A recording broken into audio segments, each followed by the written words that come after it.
2014 में हम लोगों को किस देश की परिकल्पना कराई गई थी, कौन सा राजा आ रहा था, वो क्या चमत्कार दिखा रहा था, गरीब महंगाई एकदम गायब कर रहा था, बेरोजगारी एकदम गायब कर रहा था, 15-15 लाख रुपए सबकी जेब में डाल रहा था। तो ऐसा लगा जैसे कि अब वास्तव में राम राज्य आए, लेकिन राम राज्य तो आया नहीं। आ तो गया मणिपुर।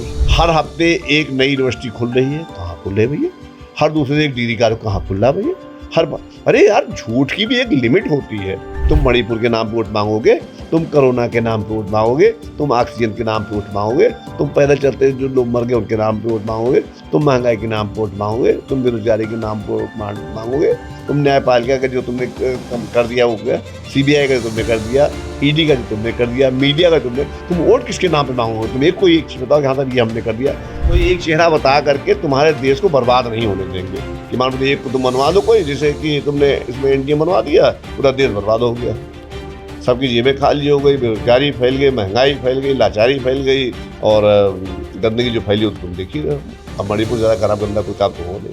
आगामी लोकसभा चुनाव को लेकर सभी ऐलान्स लगातार बैठकें कर रहे हैं, जनता के बीच जा रहे हैं, लोगों से अपनी ओर हर संभव मतदान करने के लिए प्रयास भी कर रहे हैं। दो दल बनाए गए हैं, दो अलायंस बनाए गए हैं, एक इंडिया और एक एनडीए। इंडिया की तरफ से 26 दल हैं और एनडीए की तरफ 38 दल हैं। कौन किस पे भारी होता है, इस पर ज़्यादा जानकारी के लिए हमारे साथ प्रांतीय अध्यक्ष नकुल दुबे जी हैं। सर, इंडिया और वर्सेस इंडिया हो गया है, सर कौन किस पे भारी रहेगा?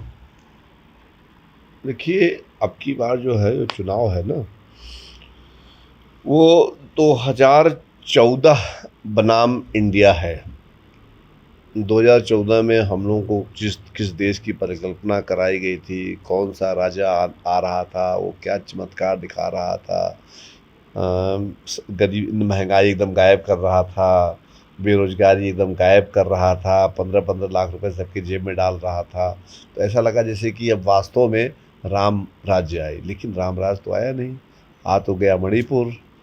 ऐसी घटनाक्रम आ रहे हैं कि सब लोग सबके दांतों तले सबकी हवा निकल जा रही है कि अरे ये कौन सा व्यक्ति आया, रोज विदेश में घुमा करता है ठाठ से, कभी 10,000 करोड़ के जहाज में घूमने लगता है, कभी 25,000 का संसद भवन बनवाने लगता है, कभी कुछ करने लगता है, कभी अडानी को 609 नंबर से विश्व का सबसे अमीर आदमी बनाने का काम शुरू कर देता है, उसके लिए जगह ठेके मांगने चल देता है, हज़ारों करोड़ रुपए काला धन जो गरीबों के खाते में आ रहा था वो अपने खुद के खाते में ले लेता है, और कभी इलेक्ट्रॉनिक बॉन्ड के तहत है, कभी पीएम केयर फंड के बाद। तो हिंदुस्तान की जनता बहुत अपने आप को ठगा महसूस कर रही है।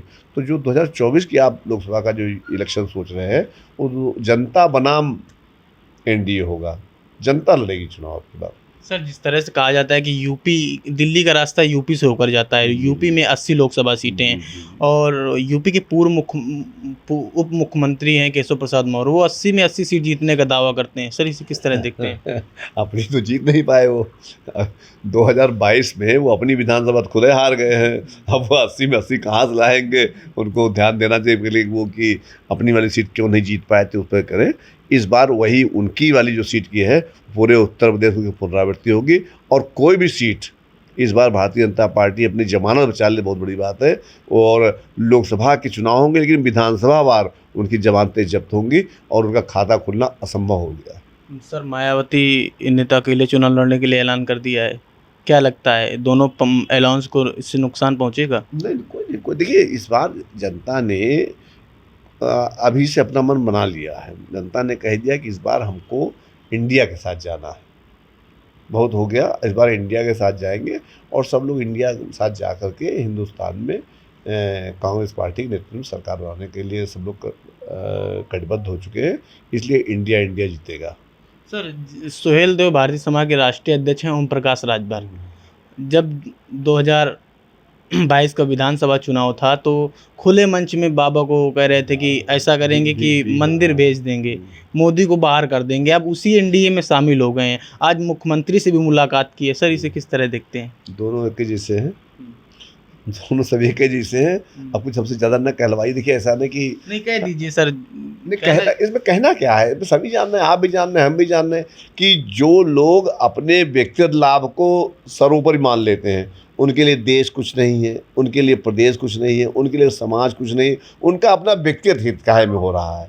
कि हमें एक प्रधान मुख्यमंत्री कुर्सी पर, हमें मुख्यमंत्री कुर्सी मिल जाएगी नहीं मिल जाएगी, हम कुछ कमान हमारे लेंगे नहीं, मतलब कुल मिलाकर के उनका एक एजेंडा है, हमारा बन जाता है, दुनिया बाहर में जाती है चाहे। जैसे आपके प्रधानमंत्री जी हैं, उनका अपना बना रहे, चाहे उसके लिए चाहे उनको अगर वो छत्तीसगढ़ को भी आग में झोंकना चाहे झोंक सकते हैं, झोंक देंगे, राजस्थान को भी झोंक देंगे, कौ मध्य प्रदेश को झोंक दें, वो झटके में आकर के, उनका अपना बनना चाहिए। तो अपना वो बनाते चले जा रहे हैं। गुजरात में भी उनका यही एजेंडा रहा शुरू से, तो आज तक वही चल रहा है वहाँ पर। अब आपने वहाँ पर हिंदुस्तान में, लेकिन अब काट की हांडी नहीं चढ़ने वाली है। जनता जान चुकी है कि नहीं, हम लोग बर्बाद कर देंगे अडानी को बनाने के चक्कर में जो है। तो इसलिए मैं आपसे ये कहना चाह रहा था कि ये जो जिनका आपने नाम लिया है, ये लोग सब अपने व्यक्तिगत हितों के लिए अपना काम कर रहे हैं, ठीक है। और जनता भी उनके समाज के लोग जान चुके हैं। इस बार उनको भी उन्हीं का समाज उन्हीं के भाषा में जवाब दे देगा कि भैया ऐसा है, अब तुम उन्हीं के साथ रहो और तुम भी बाहर को रास्ता नापो, तुम्हारे लिए आवश्यकता नहीं है। सर, यूसीसी को लेकर भाजपा के प्रवक्ता खुलकर बोल रहे हैं, कांग्रेस का क्या वो है? देखिए, ये सब 2024 के लिए माहौल बन रहा है कि ये लाओ, ये भी ये वाला पत्ता चलेंगे नहीं, कैसा लाओ ये वाला चल लेते हैं। चला भाई, अगर आप 10 साल से हो, 9-10 साल हो गया, तो अपना ये सब करना तो कर लिए होते। अब चुनाव टाइम आया है, इलेक्शन आया है, तो अब आप पहले तो ये दिखाओ कि आपने 10 सालों में जो काम किए हैं उसके बदौलत तुमको इस इलेक्शन वोट मांगोगे। तुम मणिपुर के नाम पे वोट मांगोगे, तुम कोरोना के नाम पे वोट मांगोगे, तुम ऑक्सीजन के नाम पे वोट मांगोगे, तुम पैदल चलते जो लोग मर गए उनके नाम पे वोट मांगोगे, तुम महंगाई के नाम पे वोट मांगोगे, तुम बेरोजगारी के नाम पे वोट मांगोगे, तुम न्यायपालिका का जो तुमने कर दिया हो गया, CBI का जो तुमने कर दिया, ED का जो तुमने कर दिया, मीडिया का तुम वोट किसके नाम पे मांगोगे? तुम कोई एक चीज़ बताओ कि हाँ साहब ये हमने कर दिया। हर हफ्ते एक नई यूनिवर्सिटी खुल रही है, कहाँ खुल रही है भैया? हर दूसरे एक डिग्री कॉलेज कहाँ खुल रहा है भैया? अरे यार, झूठ की भी एक लिमिट होती है। तुमने कह दिया हर हफ्ते यूनिवर्सिटी खुल रही है। अभी मैं कल अखबार में पढ़ रहा था कि उन्होंने कहा 45 मेडिकल कॉलेज चल रहे हैं, 18-19 को वो निर्माणाधीन। अरे कहाँ खुल रहे हैं मेडिकल कॉलेज भाई? कौन सी सरकारी मेडिकल कॉलेज तुम्हारा किस शहर में काम कर रहा है? आवाज़ जो चाहे सो बोल दो और जनता सुन भी लेती है।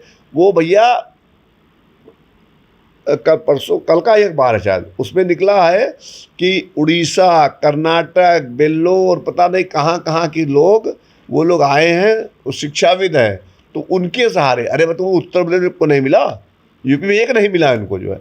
तो इस तरह का इनका हिसाब किताब चल रहा है। सब पोल पट्टी सबकी खुल चुकी है।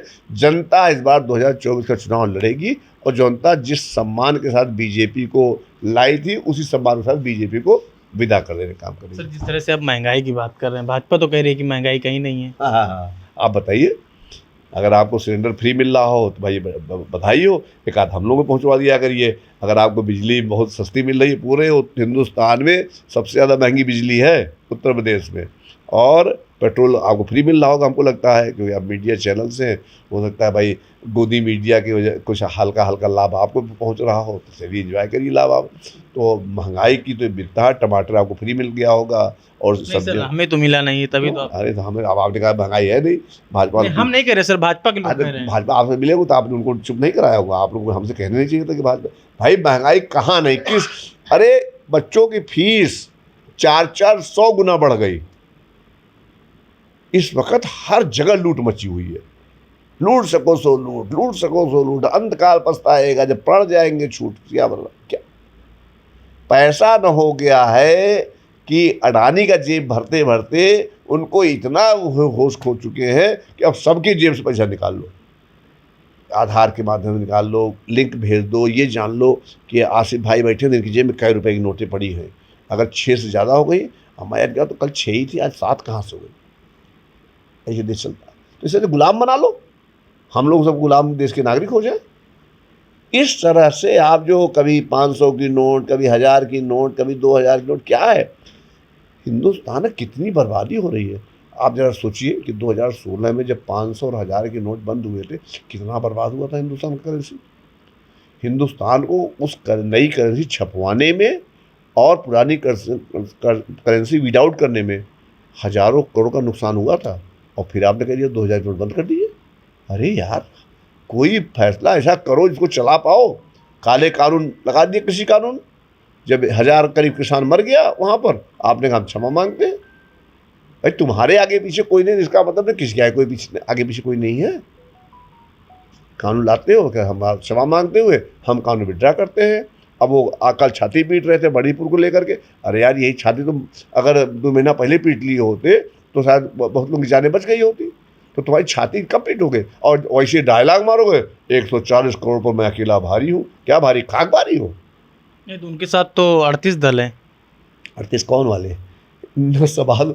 38 में से कितने में देखा कि एक को सभासद नहीं है, एक को वो सांसद नहीं है, और एक आध अगर जगह है, मतलब कुल मिला के 38 में जो 38 दल उसमें 37 में करीबन शायद तुम्हें सब आंकड़ा याद होगा कि 35 में कोई सांसद है ही नहीं है, एक में शायद 2 सांसद है और एक में, तो जो 38 है तो 38 में 3 सांसद टोटल हैं, 3 सांसद टोटल है। अब 3 सांसद लेकर क्या करेंगे? यहाँ तो मुख्यमंत्री जी भी हैं, यहाँ तो पूरा प्रदेश है, यहाँ जो 26 बना 38 तुम कह रहे थे ना, तो जरा वो गिनती में ना जाओ, देखो कि वो 38 कौन लोग लाए हैं। देखिए जो लोग बीजेपी को पहचान चुके हैं और वास्तव में देखिए रेखा खिंची हुई है, देश बेचने वाले बनाम देश बचाने वाले, जिनको देश बेचने वालों में इंटरेस्ट है वो सब बीजेपी के साथ खड़े हैं, लेकिन जिनको देश को बचाने वालों में इंटरेस्ट है वो सब कांग्रेस पार्टी के साथ खड़े हुए हैं। और हर आदमी का एक ही संकल्प है कि हम अपनी माटी की, अपनी मातृभूमि के मान सम्मान के साथ खिलवाड़ नहीं होने देंगे। हम हर हाल में 2024 से बीजेपी को हिंदुस्तान से विदा करने का। सर एनडीए के पीएम का चेहरा कौन होगा, लोग पूछते हैं। एनडीए का, हाँ, इंडिया का पीएम का चेहरा कौन होगा? कौन सा पीएम प्रधानमंत्री का चेहरा कौन होगा एनडीए की तरफ से? तुम हमारे जो है बहुमत वाले सांसद दिलवा दो, हमको बता देंगे कौन। बिल्कुल निश्चिंत रहो, बस तुम जिस दिन तुमने बताया अगर तुम्हें प्रधानमंत्री बता देंगे। चलिए बहुत बहुत यहाँ हम कोई एक चेहरा बता करके तुम्हारे देश को बर्बाद नहीं होने देंगे कि मान लो एक को तुम बनवा दो कोई, जैसे कि तुमने इसमें एनडीए बनवा दिया, पूरा देश बर्बाद हो गया, सबकी जेबें खाली हो गई, बेरोजगारी फैल गई, महंगाई फैल गई, लाचारी फैल गई और गंदगी जो फैली हो तो तुम देख ही रहे हो। अब मणिपुर ज़्यादा खराब गंदा कोई काम तो हो नहीं।